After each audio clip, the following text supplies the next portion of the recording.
বহুত দিনৰ পিছত আজি এনচিচিত আহিলোঁ। আমাৰ ধনচিকাত নলবাৰীত কাইলৈৰ পৰা অৰ্থাৎ 6 অক্টোবৰৰ পৰা ডাঙৰকৈ লক্ষী পূজা হ'বলৈ গৈ আছে। হেল্ল' ৱেন টাইম বেক, মই ৰনচাই। বহুত দিনৰ মূৰত আজি এনচিচি ক্লাছত আহিলোঁ, লগতে ওৰাঙতো আহিলোঁ।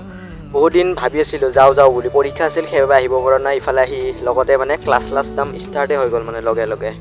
ইফালে জুনিয়ৰসকলে মানে ক্লাছ কৰি আছে। ছাৰে আহি ক'লে মানে যোৱা তোমালোকে চাই লৈ আহিবা বুলি, সেইবাবে আমি চাই ল'ব আহিলোঁ মানে। আৰু এই মন্দিৰটো চাওকচোন, মানে এইবাৰে মানে নতুনকৈ স্থাপন হৈছে, কি ধুনীয়া ডাঙৰ আৰু। ছাৰক মানে আমি এতিয়া চাহ তাহ দি আহি মানে এতিয়া টাউনলৈ বুলি ওলাই দিলোঁ মানে আমি তিনিটা। এতিয়া টাউনলৈ গৈ আছোঁ, বহুত দিন টাউনলৈ যোৱা নাই মানে। আজি টাউনলৈ যাওঁ, একবাৰ চাওঁ টাউনসমূহ কি পৰিৱৰ্তন হৈছে, চাইও আপোনালোকেও চাই থাকিব লগতে।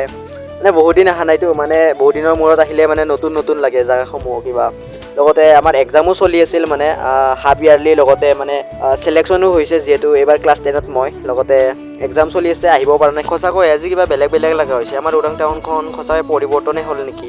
টাউনত আহি পোৱাৰ লগে মানে আমি হোটেলত সোমালোঁ ডাইৰেক্ট, মানে পেট পূজা কৰিবলৈ সোমাইছোঁ যিহেতু ভোকো লাগি আছে মানে। আৰু ইফালে আমি তিনিজনে মানে পৰঠাই অৰ্ডাৰ দি দিলোঁ, পৰঠাই খাম বুলি মানে পৰঠাকে অৰ্ডাৰ দিলোঁ। তাৰপিছত এইফালে খাই আছোঁ এতিয়া। হোটেলৰ পৰা খাই ওলোৱাৰ লগে সিটো মূৰৰ পৰা সিটো মূৰে টাউনখন গোটেই ঘূৰি চাইছোঁ, কিবা হৈছে নেকি, নতুনকৈ কিবা দেখা পাম নেকি বুলি, কিন্তু একো দেখা নাপালোঁ। A few moments later. ক'ত আহিছোঁ গাইজ জানেনে? ৰ'ব কৈ আছোঁ। আমাৰ ধনচিকাত নলবাৰীত কাইলৈৰ পৰা অৰ্থাৎ 6 অক্টোবৰৰ পৰা বহুত ডাঙৰকৈ লক্ষী পূজা হ'বলৈ গৈ আছে, তালৈ আহিছোঁ মানে। ইফালে মানে গোটেই খেলা পাতি বস্তু আনিছেই মানে ৰেডি, গোটেই বনাই খা সঁজুলি মানে যোগাৰ কৰিলেই মানে কাইলৈৰ পৰা হ'বই যিহেতু। আৰু বাকী কাম আগবাঢ়িছে আৰু এইকেইটাই আমাৰ মানে। ইফালে দোকান চোকান মানে ৰেডি হৈছে, কিছুমানে মানে আজিৰ পৰাই মানে দোকান চোকান দিবলৈ ষ্টাৰ্ট কৰিলেই মানে। যিহেতু পূজা মণ্ডপতে কিছুমানে দোকান দি পূৰা বহি আছে আৰু। ইফালে খেলা পাতি পোৱালিসমূহৰ গোটেই বস্তু আনি মানে ৰেডি মানে।